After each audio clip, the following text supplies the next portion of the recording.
Yeah, it's been a gorgeous week, and overnight it's going to be a little chilly, but we're not expecting anything too terribly cold. But as far as compared to this same time yesterday, well, it's colder by about a range of now 10 to 15 degrees, and that's because we are now behind a cold front. Right now, temperatures are into the upper 40s in Meridian. The winds are calm. We have a clear sky. And as far as temperatures across the area, as you see, we do have some 50s for the most part in other spots, down to 50 at Butler, 52 for Decatur. We have low 50s also in DeKalb. But again, we're behind a cold front now.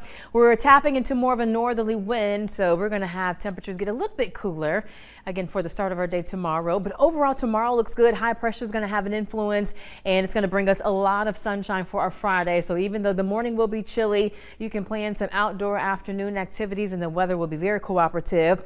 High pressure is going to sit a little bit farther to the south and east of us by the afternoon, giving us a south wind. So that's going to help to allow for our temperatures to be, again, rather mild for the second half of the day. Then another cold front comes in on our Saturday. This is going to be a dry cold front, but more like a wind shift line. It's going to switch our winds back again, but still we're talking lots of sunshine for our Saturday. But then once that north wind kicks in, it'll get chilly again by Sunday. So here's the walkthrough. A Friday morning, instead of starting out with upper 40s like what we had this morning, we're talking upper 30s, and then by the afternoon we're talking 70s. But your Saturday looks good. Temperatures in the morning not too bad. We're talking temperatures more so into the mid to upper 70s by the second half of the day.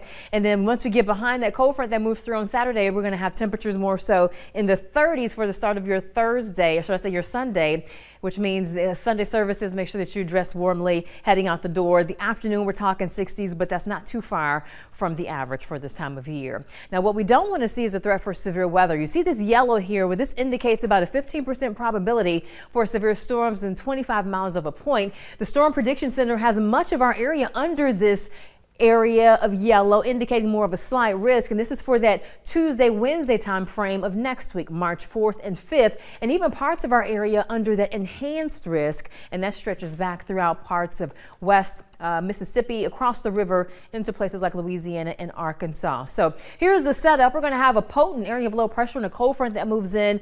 Out ahead of that, we'll be in what we call the warm sector. There could even be a squall line that pushes towards our area as we head towards our Tuesday night, and then maybe crossing early on a Wednesday morning. So you really have to watch the setup for this. But for right now, it looks like the timing for severe storms, should we see it, will be Tuesday evening and potentially overnight into Wednesday morning, which is not the best of timing because that's when many of us are sleeping. So you really want to stay up to date with this forecast. All modes of severe weather look possible, but make sure that you're staying tuned to the forecast for the latest. And the best thing to do is just to make sure you just download our First Alert weather app so that you can have another element of getting those alerts should you need it, and go over your severe weather plan while the weather is quiet, and watch all of our newscasts, and also follow us on all of our social media platforms. That's a great way to prepare and stay a step ahead of the weather and know what's going on as we get closer to that potential event. Tonight, though, we're talking upper 30s, so it's going to be a bit chilly overnight. But again, we'll have a decent Friday afternoon, a lovely weekend, and again, First Alert for Tuesday and Wednesday of next week as we watch what happens with the latest data that comes out leading up to those particular days. I am excited.